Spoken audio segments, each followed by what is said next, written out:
بسم اللہ الرحمن الرحیم۔ السلام علیکم ورحمۃ اللہ وبرکاتہ۔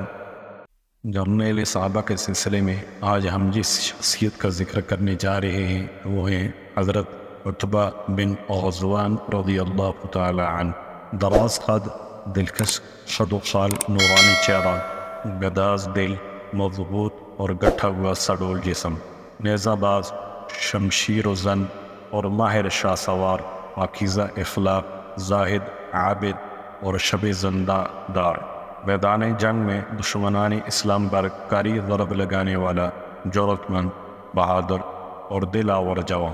14 ہجری کو سیدنا فاروق اعظم رضی اللہ عنہ کے حکم کی تعمیل کرتے ہوئے درائے دجلہ کے کنارے نیا، خوبصورت اور دیدہ زیب شہر بصرہ آباد کرنے والا ایک مدبر رہنما، بدر، احد، خندق، خیبر اور طائف کی جنگوں میں اپنی کاٹ تاڑ تلوار کے جوہر دکھلانے والا ایک نڈار مجاہد، صلح حدیبیہ کے موقع پر بیعت رضوان میں شمولیت کا اعزاز حاصل کرنے والا قسمت کا دنی، 8 ہجری کو شاہ سلطان مدینہ صلی اللہ علیہ وسلم کی قیادت میں 10,000 سرفروشوں کی شانہ بشانہ فاتحانہ صورت میں عاجزانہ انداز اپناتے ہوئے مکہ مکرمہ میں داخل ہونے والا ملت اسلامیہ کا ایک عظیم ثبوت، غزوہ تبوک میں جیش العسرہ کی ہم رکابی کا شرف حاصل کرنے والا ایک جفا کش سپاہی، اپنی جرأت، بہادری، دلاوری کی گہرے نقوش ثبت کرنے والا ایک عظیم جرنیل، جسے سیدنا فاروق اعظم رضی اللہ عنہ نے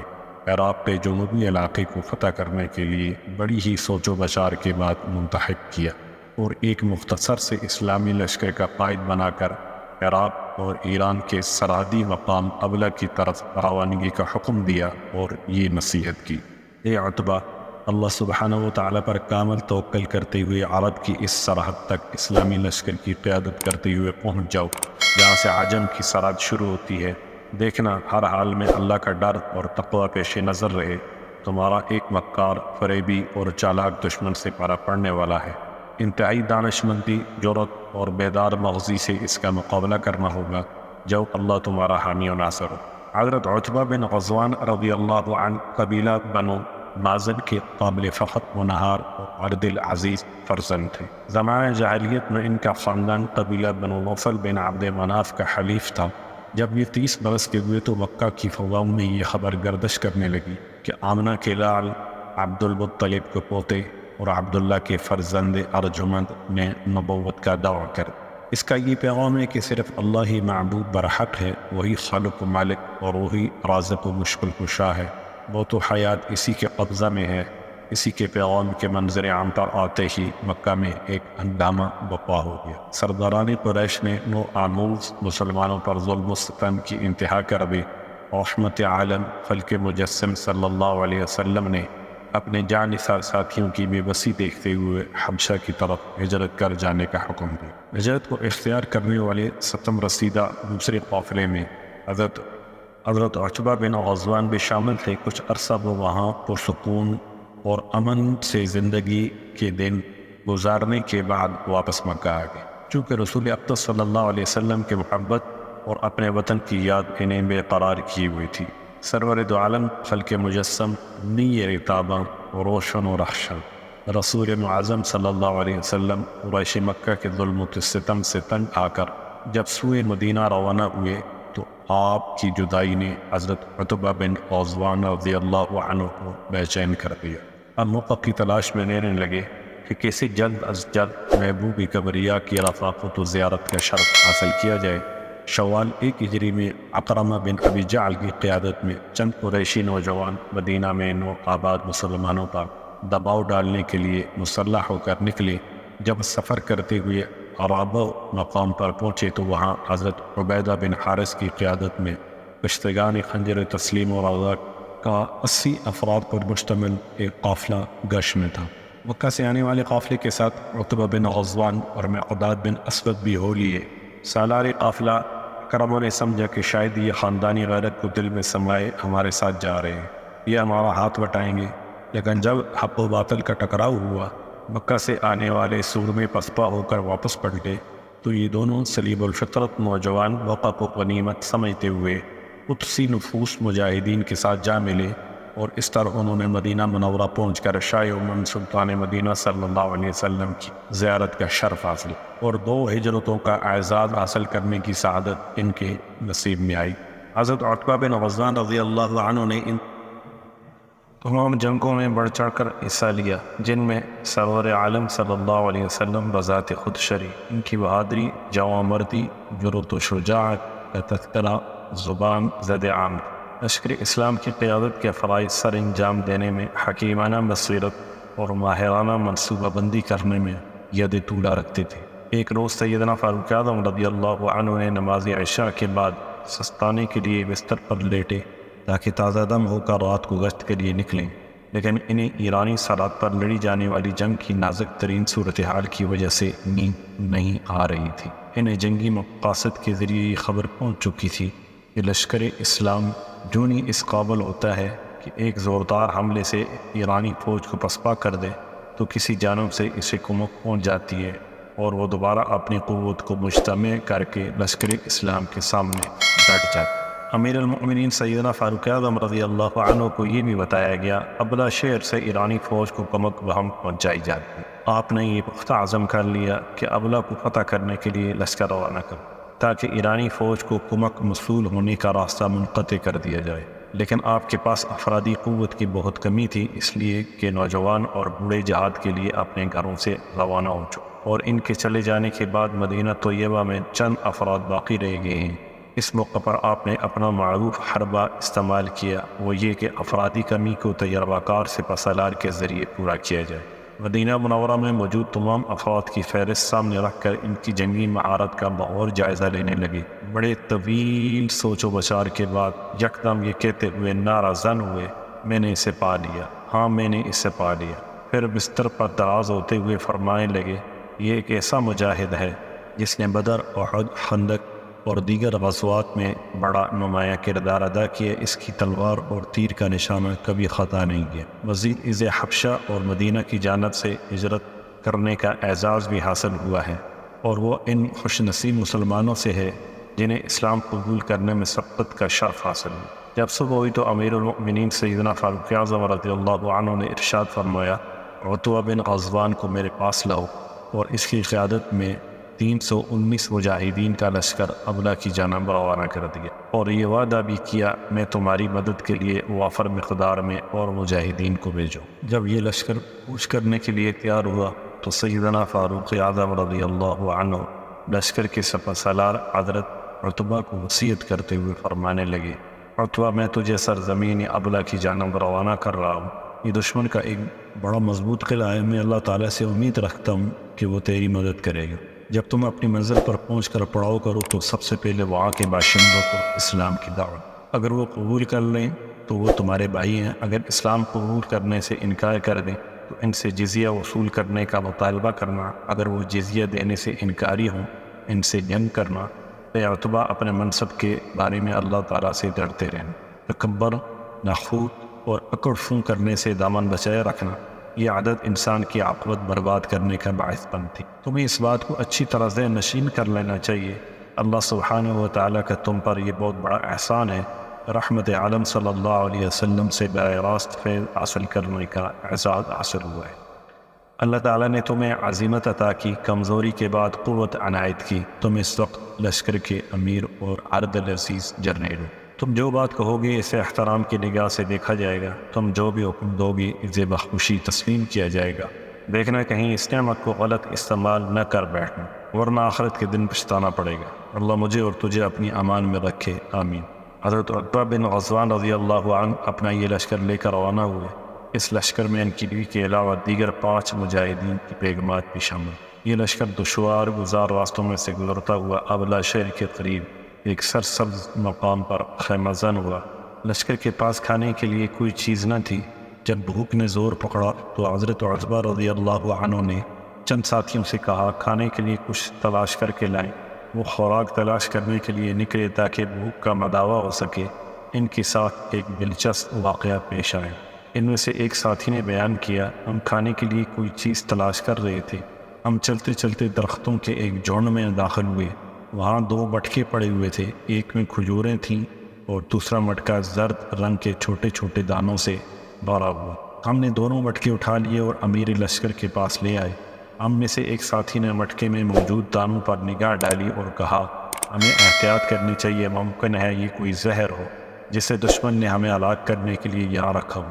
ہم کھجوروں سے بھرے ہوئے مٹکے کی طرف لپکے اور انہیں کھانا شروع کر دیا۔